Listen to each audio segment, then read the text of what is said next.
Welcome everybody to another edition of the EuroShow. I am McLeod. I'm the chief of programming here at Talking Stations, and I have my good friend Caleb Ariana here. Hey guys.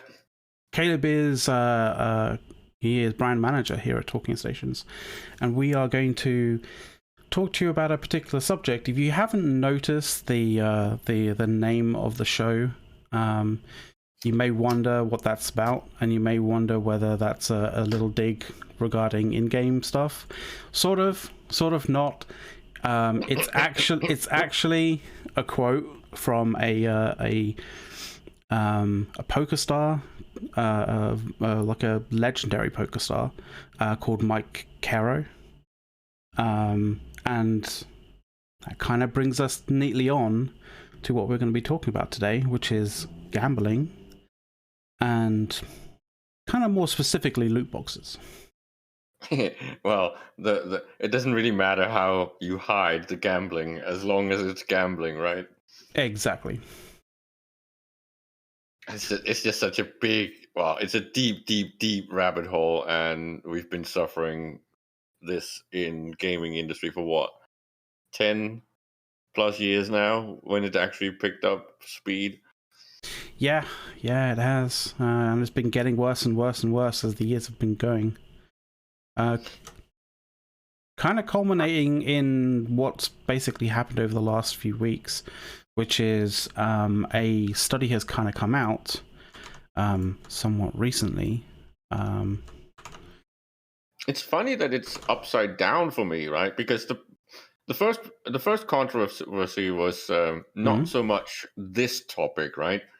When we discussed this last, which is ironically in the last war, also coined the casino war for similar reasons. I remember that what we talked about a lot was the financial stuff, which we are going to talk about after the break. But the main driver to the discussion from the player side was actually the ethical ramifications, and we talked a lot about the introducing these things or exposing young people to gambling in these different types of ways, and especially in gaming. So this time it's almost as if it's flipped, right? Yeah, it is. But the thing is, like, I think the reason why this has become the dominant sort of topic regarding, sort of gambling, with regards to the gaming industry, is because it's starting to become very predatory, and it's kind of not really, the groups and the organizations and the companies that are partaking in it in the most egregious of ways are literally they're not caring whatsoever who they target. And it's also because they're weaponizing it, right? Because if you go back 10 years ago, of course you can say, well, you did have a mobile game market, but it was not really mature yet. But about 5-6 years ago, this started to explode, right? And the monetization schemes on mobile markets are very aggressive, and it's very much about getting you to swipe that credit card as many times as they can, right? They are pretty much milking you as much as possible.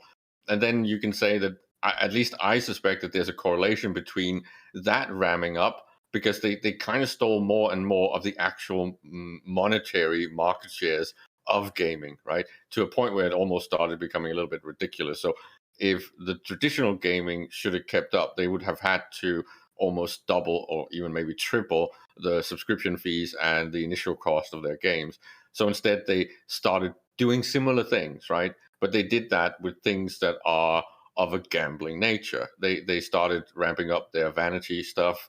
Of course, we catch can up go mechanics, that kind of thing. Yeah, we can go back in EVE Online and talk about things like catch up mechanics, and we can talk about Monocle Gate. But when it comes to vanity items, this is not really the same thing, right?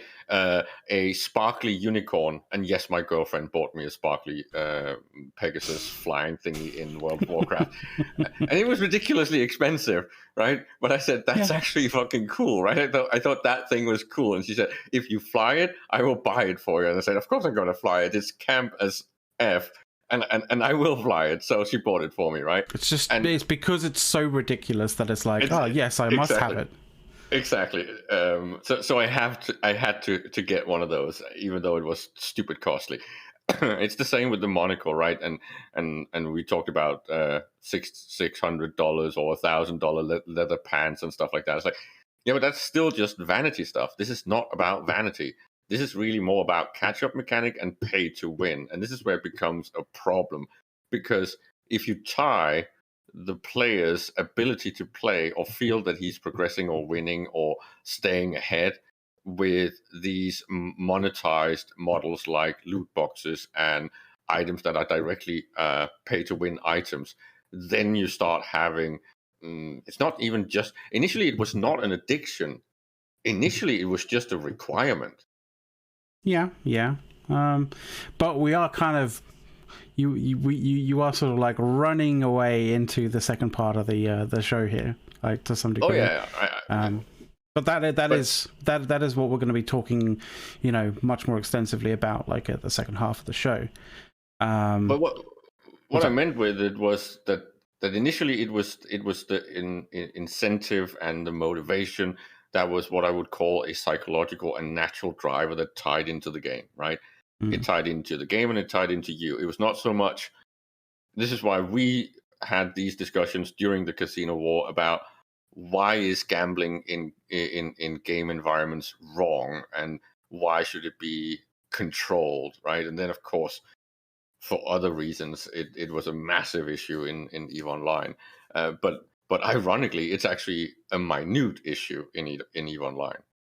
Well, I was going to say, I thought you were about to say, but in comparison, it's an absolute minute issue in comparison to, all of the issues and the scale of the issues going on in the rest of the gaming industry, because it's it's absolutely massive, and we're going to touch on as much of it as we can. So shall we just get straight into this report, right? Let's jump into it, especially because this ties into the whole demographics and how the player base in games are split, right, in age groups and gender and income brackets and all these things, right? Because it's so different. This is we covered an entire show dedicated to EVE and the whole USP. Our demographic has nothing compared to the rest of the gaming industry. We are not even noticed, right? It's a minor. It's not even a blip, like in comparison. So this particular report entitled "Lifting the Little Loot Boxes: Chance-Based Purchases in Video Games and the Convergence of Gaming and Gambling," obviously penned by Dr. James Close and Dr. Joanne Lloyd. It was a joint venture between University of Plymouth and the University of Wolverhampton, as you can kind of see, and also, it was funded by the non-profit organization Gambleware, by the way. Commissioned, sorry. Yeah. And so what we have at the start is basically, we've got an executive summary, which is I think 3 or 4 pages long, and then it gets into contents, which is you can kind of see the scale and the size of this sort of paper, as it were. Just in substance alone, it has 8 full pages of references, citations. So it's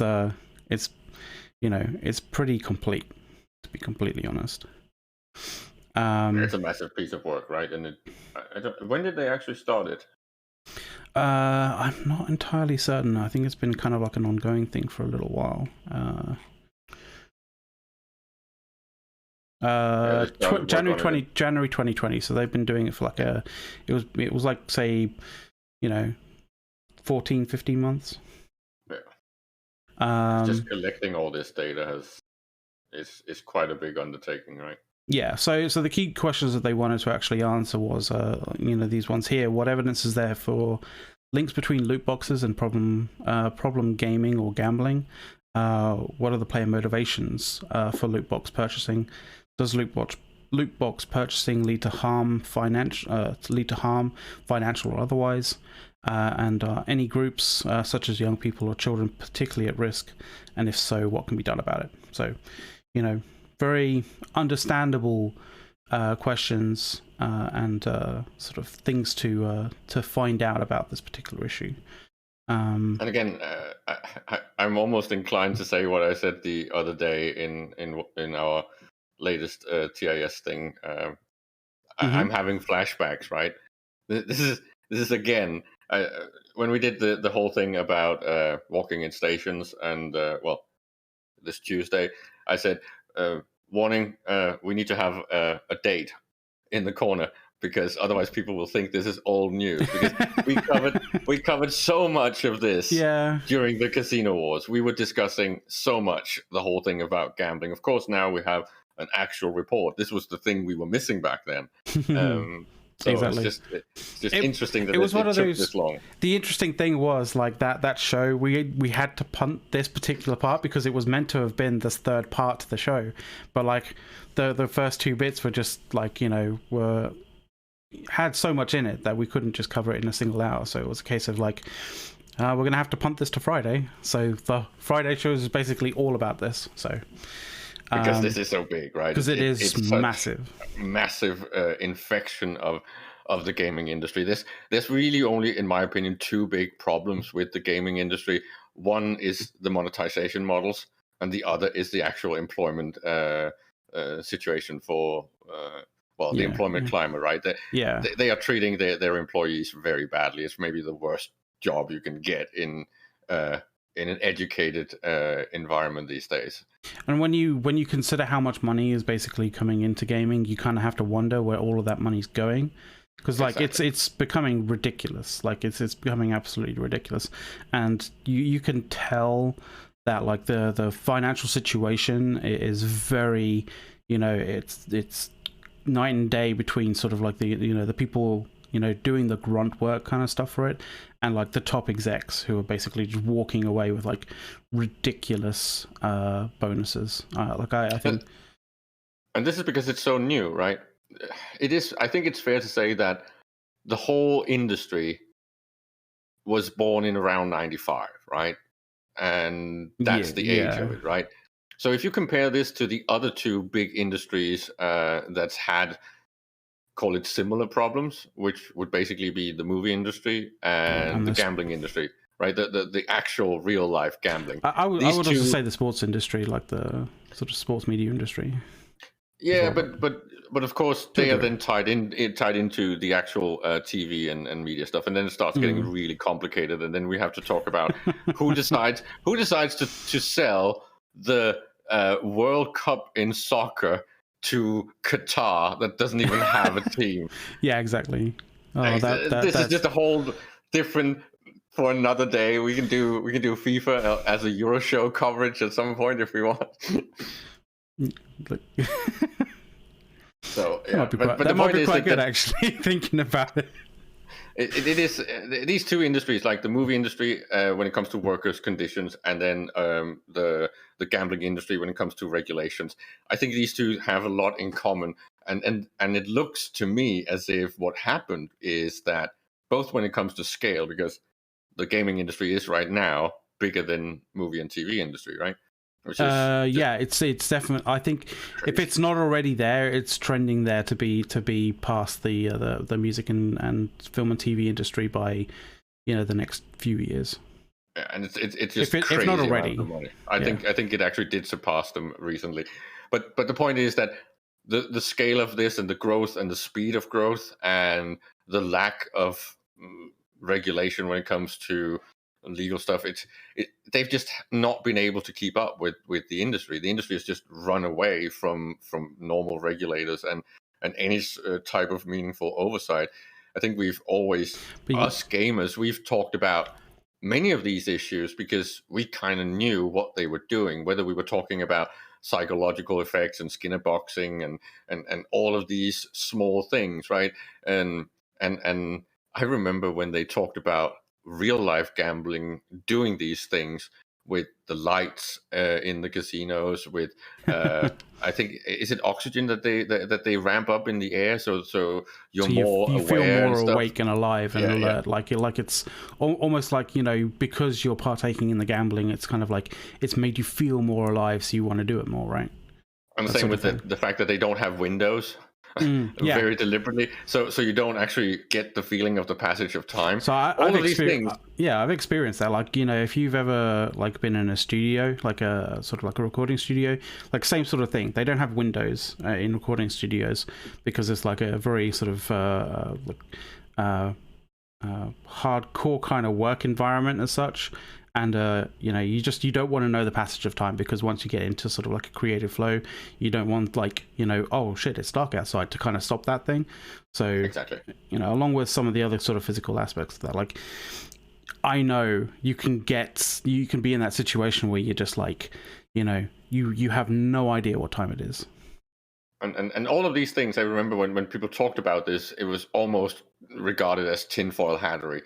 But it's a proven fact now. And then all the when we got the proper gambling regulations and things like that, with rules of knowing the actual mechanics of the machines and what the actual spreads and statistics were, and how frequently money was exchanged in the system, and all of that stuff, which we will also cover after the break. But we can cover a little bit of it. We can cover a little bit of that, like, here, because it kind of like some of the report does go into, you know, the what they recommend, sort of like companies do to basically help out with what they believe regulators should do to basically force companies to do when it comes to regulating gambling in games. In the case of the focus in this first part, it's really at the door, right, with the red rope. You do not get to pass that rope unless you are 18, right? This is just not the case in gaming, right? On the contrary, it is almost like it's targeted at people below the age of 18, at least initially, right? Because, well, now we're slowly getting into a decade where people do not ostracize or stigmatize or look at you weirdly when you say that you're actually into gaming as an adult, right? At least some of that stigma is gone now, but it used to be massive. So it was only allowed to be playing games if you were between the age of, 12 and maybe 24 or something like that. If you were older than that, you were looked at as if you were doing some sort of infantilizing yourself. Yeah, very true. I'd just like to point out, yes, Rundle is here. He's a member of staff at TIS. How you doing, Rundle? I'm doing great. Decided to take a little break from the real life making things in the world to come and talk about things, virtual things, loot boxes, it seems, is the topic today. Yeah, very much so. Loot boxes and gambling. When it's not like true cut and dry as to just loot boxes, but we're going to go through pretty much most of it. So if we want to jump back into the actual report here, there are some aspects. Do you have any particular aspects of the report that you thought you'd want to double like? I was gobsmacked at all the names, right? I think I told you this. I was gobsmacked at how many of what I consider the big titles and the big names in the industry that are actually mentioned directly and have actually done some of these things. I think the shocking one was that even something like Lord of the Rings Online actually got in on this, which is like, I don't even remember them doing that. But maybe it was because I had played in the period where it was not really a factor. It's just where it was light and it wasn't massively problematic or massively sort of predatory against you. And maybe it's because I started in the game pretty much since launch, right? And it wasn't really there at that point. So I never looked at all of these things. I was just playing the game with my guild mates and with my girlfriend, right? So we were focused on actually playing the game. So we didn't look at all these monetizing models and loot box things and stuff like that. We didn't even have our eyes on it. And again, I think that maybe some of us veterans are a little bit blind because we ignore it, right? We do kind of ignore it because you kind of think that you generally tend to sort of assume that people who are partaking in this are adults, or at least they have the ability to be able to control themselves in an adult way. And granted, most people do, but as this kind of report kind of does say, that a large proportion of the revenue that is actually generated from loot boxes is actually from a very, very small amount of people. It's pretty much here actually. It's part in, like in the executive summary, it's problematic play, loot boxes, financial harm, and psychological harm.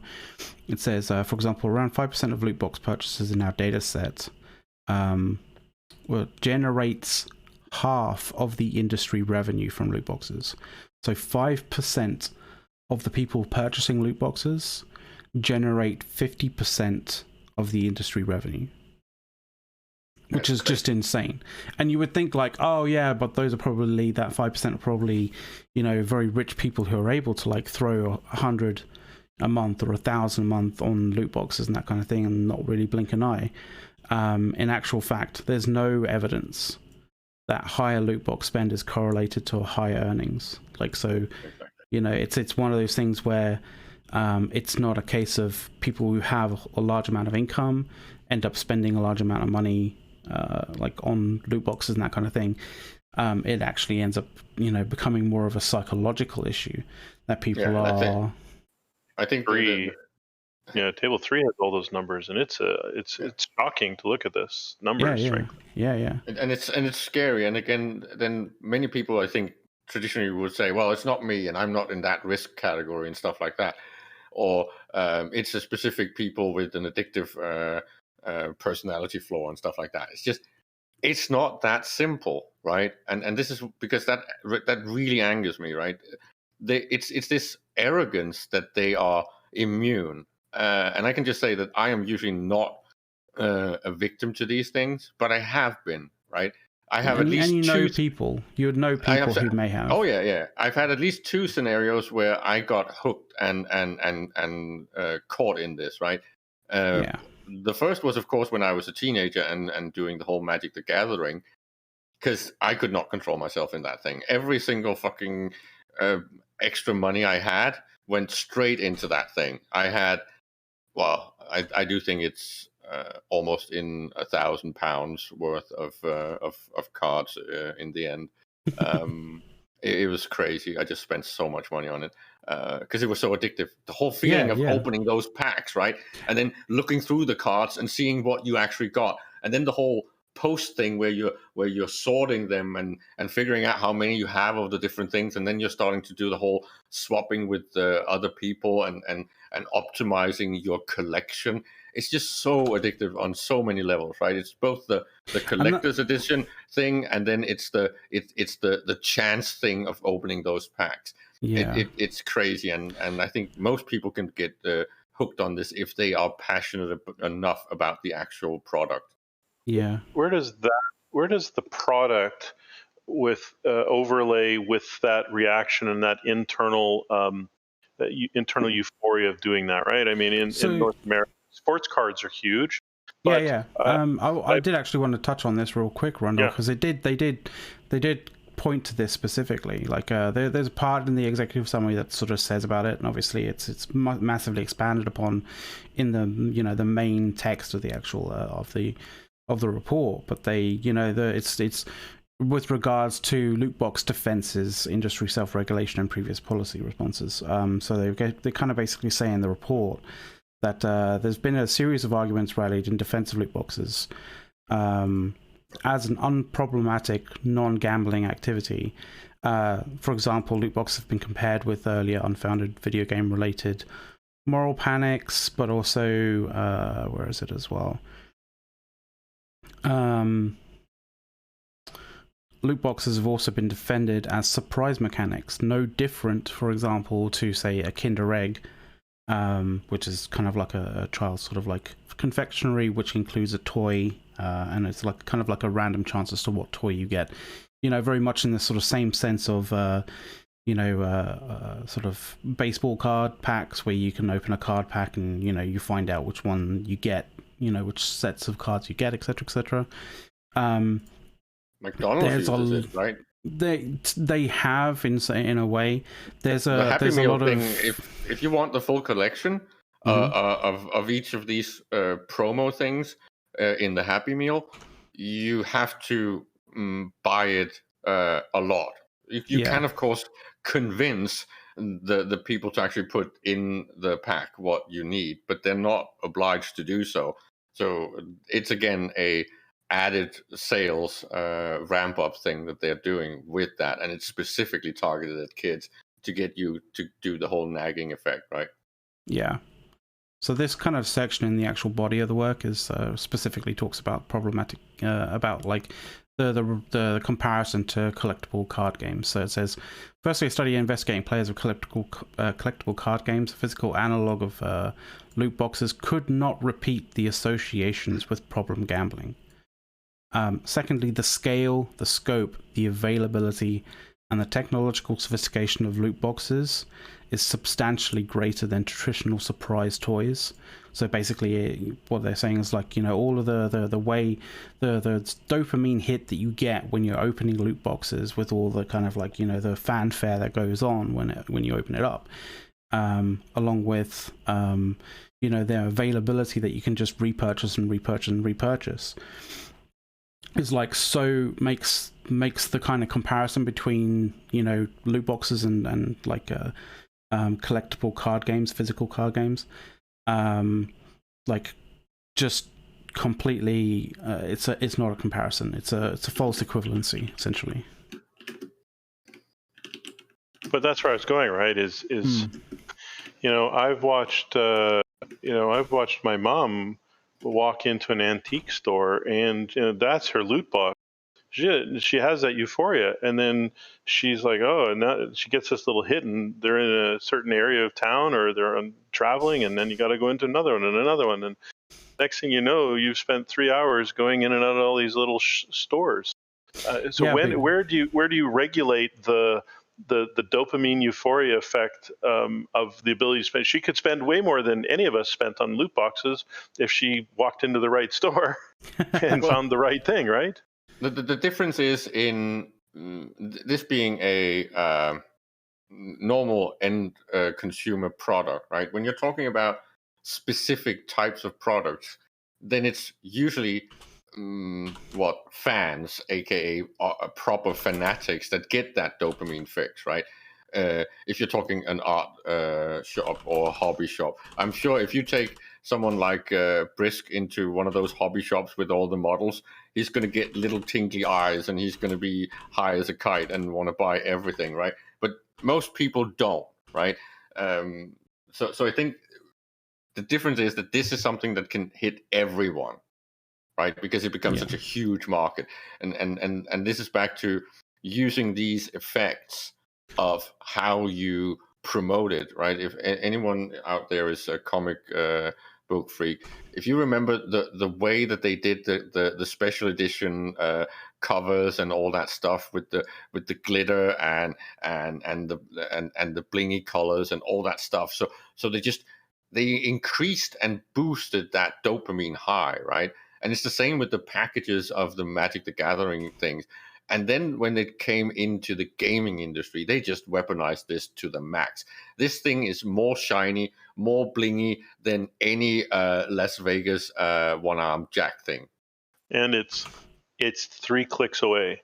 It's microseconds away versus holding it and touching it, and then buyer's remorse is farther. Right, buyer's remorse is farther removed in this situation. That I totally agree with. Yeah, right? there's also a really kind of interesting, sort of academically interesting kind of aspect of the of sort of like the motivations and drives for people to kind of like get into this sort of stuff, because there's a lot of pressure, like peer pressure, that goes on, and there's also a lot of not societal, but sort of sociological kind of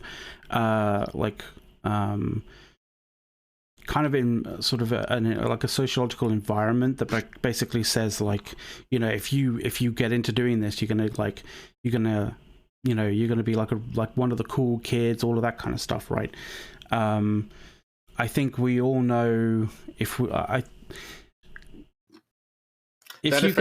guys know about, like, you know, what triggered off like CCP's kind of motivation to looking into like in-game casinos and stuff. It was born from like a more sort of a larger kind of issue in the gaming industry with regards to CS:GO gambling, like skin gambling and that kind of thing. If you remember that at all.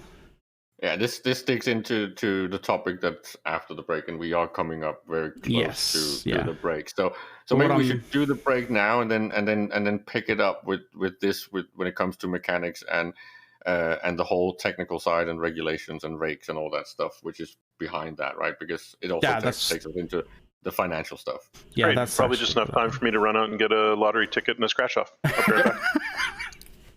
If you win, you have to share. We're not helping the situation, Caleb. No, we are exacerbating it. We're making it worse. Oh, no. This is having the opposite effect. Anyway, guys, we'll be back after this little advert break. Don't go away.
There we go, and we're back. Hey guys, welcome back to the EuroShow.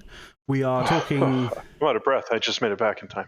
Yeah, you running like the clappers there, mate. Yeah, well, you know, I only won $5 though, so I don't think it was quite worth it. Well, yeah, you don't need to. Yeah, you don't need to share that. Anyway, guys, welcome back to the EuroShow. We're talking gambling and loot boxes because there was a study out that basically slammed the the gaming industry with a very moral, very solid moral argument that they were doing bad things. But we're going to basically look as to why the industry kind of went into that area, and kind of how EVE Online and CCP is kind of wrapped up in this in some way, shape, or form. Like, it's nowhere near as bad as it could be. Which is which is pretty fantastic. Isn't it fair to say we dodged the bullet? I think we kind of. I think it was a case of CCP and EVE Online sort of like, sort of kept themselves out of it for just long enough. And because every time that CCP does something, it's usually ahead of its time, right? Sometimes that means that they fall on their face, and and bruise their knees and stuff like that. But because they're always so early, they tend to get these problems out of the way before everyone else, right? Let's just recap the fact that greed is good. As remember the question mark. Greed is good? Question mark. Yeah, it's the question mark. Remember that. Yeah, remember it's the one. question mark. There's a question mark, right? Yes. With the internal magazine that they did to start figuring out how to do monetization. This thing is now 12 years old, right? And the affecting Summer of Rage that came out of that is now has its 10-year anniversary, right? So long ago that they did that whole thing with stumbling on the Monaco Gate and all of that. And when it comes to the gambling thing, they kind of nipped that in the butt with what happened during the casino wars, because we've had gambling in one way or another almost since the beginning of EVE. Well, I think the raffle, which is the BIG raffle, actually started around 2004, 2005, when Torn Soul actually started doing this. And it got so popular that it ended up being the only thing, or one of the main things that he did in the game. And then, of course, you got later you got EOH Poker, so you could actually play poker with EVE Online Hold'em. Yeah, and then you got things like early Summer Blink, which did the first shiny thing, and that started getting a little bit controversial. And then you got EVE Bet. And EVE Bet started having a little bit of problem because there was at least suspicion of things like match fixing. Because it was heavily associated with betting on the Alliance tournaments, right? Yeah, and the whole thing of the value of the AT ships and who could actually win and into the bracket and speculating and putting money in those groups. It actually had a lot of the things that actually is known from the real world. It always happens in EVE Online. But the point is that we got to the problematic stuff with Iron Bank and Lenny Kravitz and all of these people during the casino war, which then started, the gambling stuff started directly affecting the actual gameplay of EVE Online. And that meant that CCP needed to have that discussion. It was lucky that they ended up having that discussion about the same time that all the money laundering discussions came out when it comes to the gambling in gaming in general, because people were starting to, and you just told me that the majority of all CSGO money was actually money laundering stuff, which is dude, it's kind of crazy, right? That's like mind blowing. I don't even know how to respond to that, because that's crazy. So let's quickly check this out, because this is sort of part of like a BBC News article alongside along with a Guardian article, right? So BBC News article is basically sort of talking about the Counter-Strike gambling sites, and this is back 5 years ago, and this is sort of this was when when the industry was kind of looking at sort of community gambling sites. So it wasn't actually sort of the developers developing gambling for their IP. It was kind of third-party sites, allowing people to use their electronic items to gamble with, to some degree, on third-party sites, in order to essentially get gain better items, that kind of stuff. And as with all things, a lot of the sort of items that people would gamble with are cosmetic items, skins. Because of the rarity of certain skins, you were basically hoping to get a really good kind of roll and get a really, really rare skin, and you could somehow cash that out to some degree. So this kind of this article on BBC News kind of reports said that some reports suggest the gambling economy centered, and this is only on CSGO, which is Counter-Strike Global Offensive, right? A Valve product, was worth more than $2 billion, which is bonkers, right? Sorry, go for it. I just wanted to take us back, because this takes me back a massive amount of years in time, because I remember back in the very early days of Eve, and when I don't know how many actually remembers the whole gold trading and ISK trading in the early days. That whole machine of money making eventually ended up being what is well, at least to some extent, Trump funded the Trump campaign in the form of Breitbart and all that stuff, right? Because he made his money in gold farming and gold trading way back in the day. He had one of the big platforms that sold gold and sold ISK, right? And we were discussing how close the ties were with something like mafia money or organized crime money, because we're definitely going to get into the organized crime part of it, because it's going to be really this is basically what it is, because right? back then it of course it was not this scale yet, no, but it was still millions. And as I told you, Mac, before we started the show, if you want to understand a little bit about how organized crime is interested in these things, and we're not just talking about the little guy doing a bit of home growing and selling for his own beer money. We're talking about actual organized crime, right? Yeah, we're One talking of the about massive problems with these things is that it is all illegal. That means that it is all cash money, right? And I told you about one of my favorite movies when it comes to these criminal things, which is the Tom Cruise one. It's what's it called? Not Air America, the other one. American Made. Sorry, American Made. Yeah, that's the one. American Made is about the whole Pablo Escobar, the drug money. And the funny thing in this movie is the fact that he ends up having so much cash that he can't use because it's dirty money, right? Yeah. And exactly. I'm not quoting Mitani here. This is like actual dirty money, like really, really dirty money.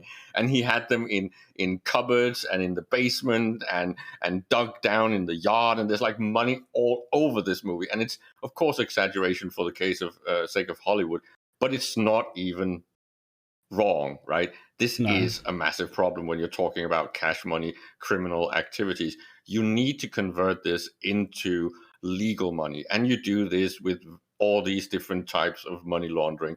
And there's a ton of these. And of course, the first favorite ones to, as we mentioned this in the beginning of the show, actually, things like Hollywood, things like casinos and gambling. Because if it's not regulated, if there's no oversight, you can plow so much money through these systems. Because talk about something like making a movie. There's so many supportive roles, right? So you can obfuscate many of these roles and just funnel cash money through the workload, and then get a product that has a value. And now you've actually cleaned your money, right? And it's the same with casinos, right? If you do not check how much is going through the system and how big the rake is and how big the statistics are and all that stuff, you can just plow as many money through that as you want. And you can get a really, really good conversion rate, which is the biggest problem when you're talking about money laundering. It's how much money can you actually get clean out on the other side compared to what you put in.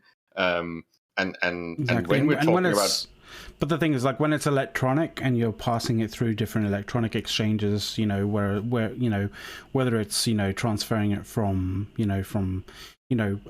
like real money into sort of like a certain IP's kind of like sort of in-game kind of currency, and then kind of like pushing it out in some way, shape or form. That's basically like, that's what you're doing. You're rinsing that money through the system, and you end up out like you may end up with a little bit less money at the other end, but like the majority of it's coming through, and so and this is paper the problem trail is so much.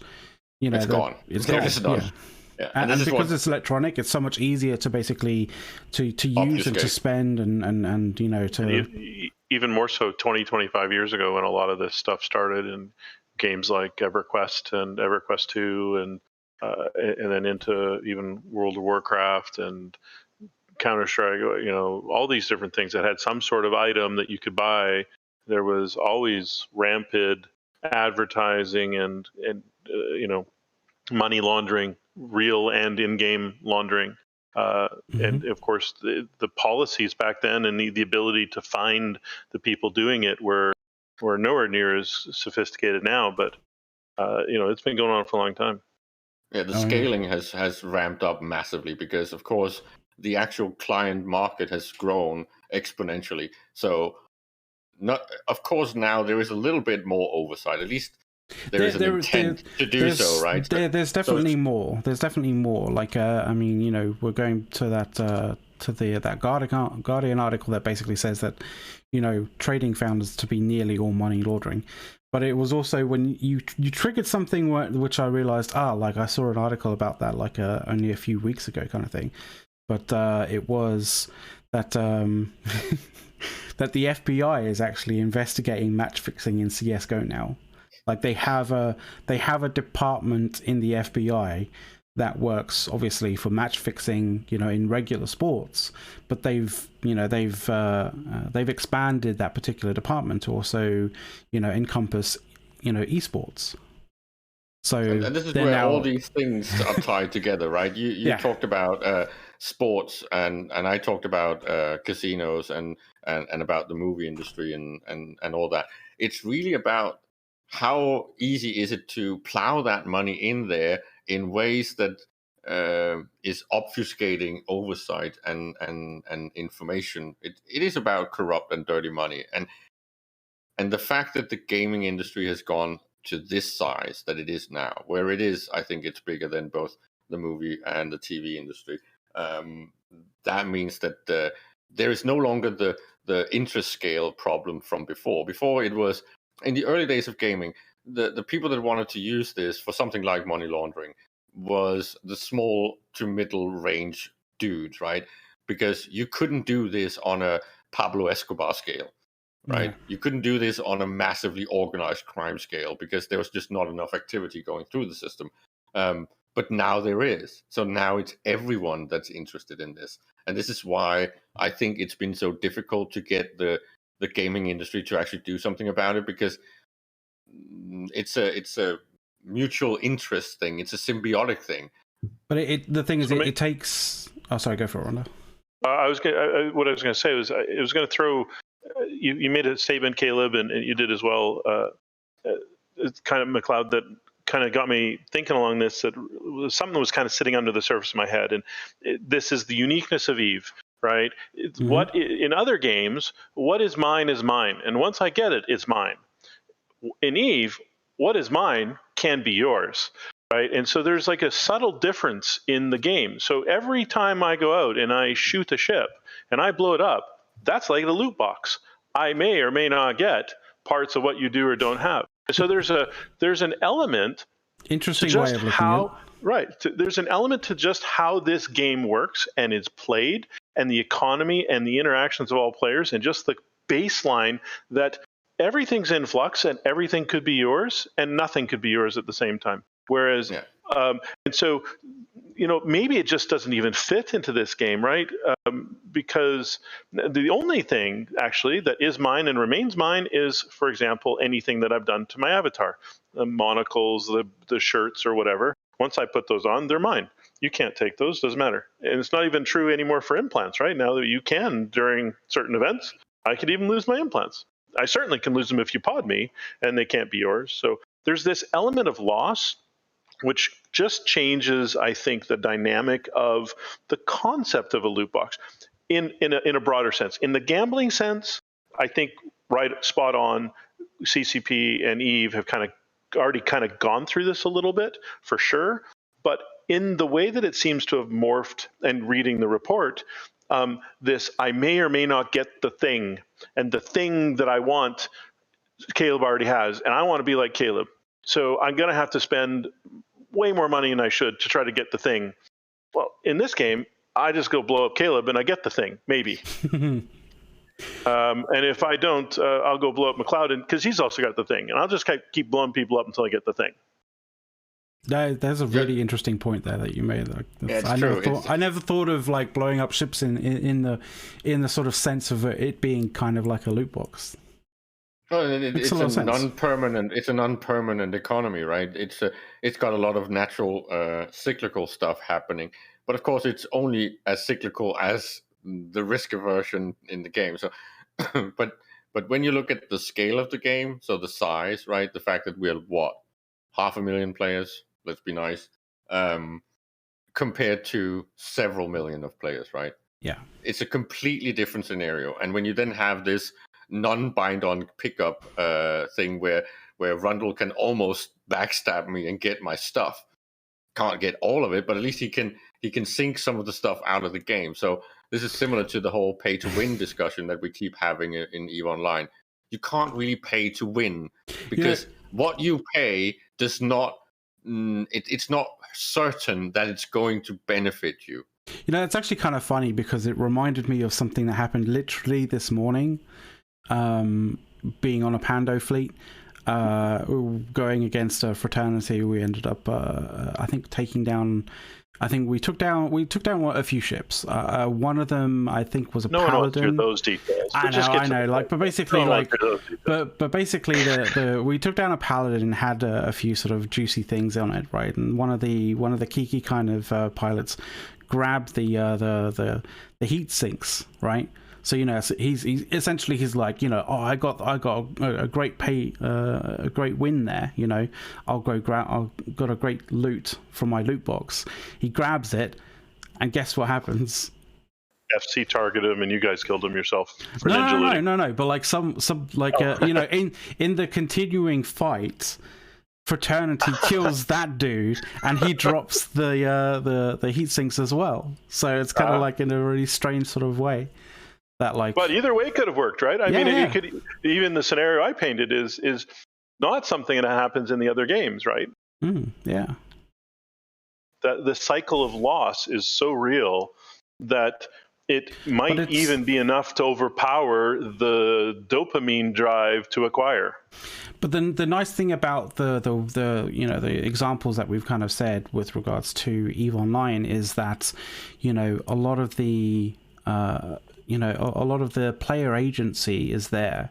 You know, you as a player are in charge of the situation, in charge of the scenario. Like, there's obviously there is a degree of a 50% drop, you know, as to whether things die or whether things drop, kind of thing. But like, we all know that that's the percentage, right? Yeah, and if you take the demographics that you looked at, right? There's a demographic aspect to this as well, because one thing is the circle of life thing that we've covered.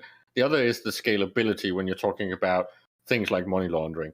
But when you're just looking at something like the average age of the player base in EVE Online compared to other games, that already puts it in a different category, right? Because I'd say 95% of all players in EVE Online can actually get past that red rope in the casinos, right? We're all adults. Yeah, at least the majority is adults, and not just adults. Some of us are on the birth certificate, anyways. Maybe not in behavior. But that's a different thing. We can card in Vegas and actually get in. I think the opposite risk almost exists in EVE Online, that some might be so old that the brain is starting to work in ways where you may actually want to protect them from getting into Vegas, right? So if you go to page 31, though, in the report, maybe just scroll for the audience, right?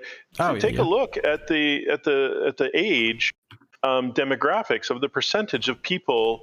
This was 13,000 UK gamers, and who was buying loot boxes? And look at the demographic, right? So to Kayla, your point, if I look at people over 30 to just 40 of the people buying the boxes, that is 32%. That's a third of the people just between the ages of 30 and 40 were buying the loot boxes. That means that our demographic, if they're playing other games, are in the core, one of the main buying areas. And it keeps continuing. I mean, 40 to 45 is another 16.5%, 45 to 50, another 13. I mean, there's almost 60% of the people buying it are between 30 and 50. Yeah. An incredible stat for me. And then if you go look at the bottom there, the unemployed purchases, purchasing even more, they don't have a job, they're unemployed, job seeking, not even, it's just an incredible number of people who can't even afford it. Yeah, exactly.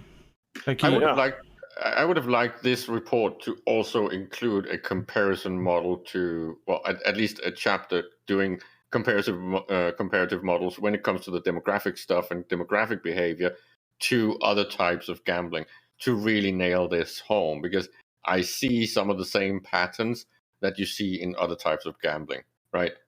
Yeah, but I think in that regard, it's kind of, you're looking at the not along the lines of like, is loot box gambling? You're now in that kind of area where it's like, oh, it definitely is gambling, but like, how bad is it compared to other gambling? I think the main problem is the lack of oversight. Again, back to the fact that no one is checking inside these boxes. It's been what you told me, that someone had asked the game developers to volunteer the information.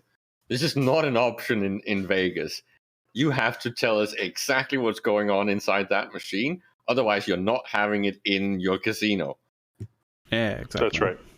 That's right. So in the audience, actually, Sergeant Johnson says that you can actually message CCP to disable the hypernet on your accounts. No question asked. Just submit a ticket. I did not know that. So that's an interesting. You definitely can.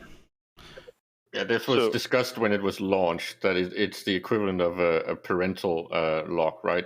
Where you can actually go in and say, please lock this because either I can't control myself, or this is actually my kid playing on this account, so I don't want access to this type of feature. Good to know. All right. I'm trying to find a particular part of the conclusions in the article, but there was a like they made a whole bunch of concluding remarks regarding essentially what should be done regarding sort of regulation of this sort of stuff. I think in here it was basically with regards to where is it, like spending limits, information, that kind of stuff. Yeah, it's in section 6 on page 6, right? Yeah. They say they want game first off, always there, right? Labeling, right? And age ratings. Make sure there's not for age, right? Full disclosure of odds, kind of what Caleb was saying. Here is exactly what the odds are, easy to understand. And then spending limits and prices in real currency, not in game. So normalized to pounds, dollars, euros. Probably it would be probably the main three they would have to normalize that to. And then an obligation of gatekeepers in terms of developers, distributors, content providers for the trade they enable and profit from. So in other words, where does the money go? How much do you really make? What do you do with it? Where does the money go? Yeah, those are their main things they're suggesting.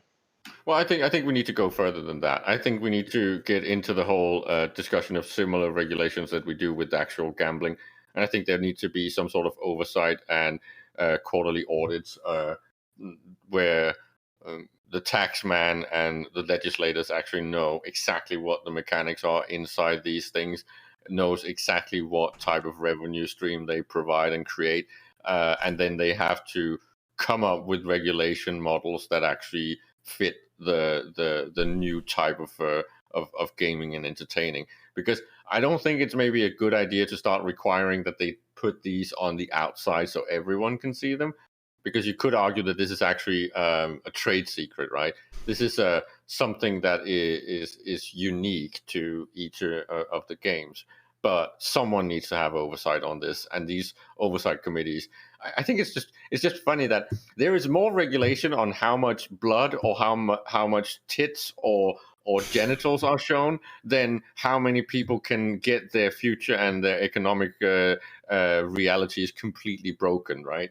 Yeah, and like just to kind of top this. As a thing, with regards to the drop rates, that kind of thing, and the sort of like the for like loot boxes, that kind of thing.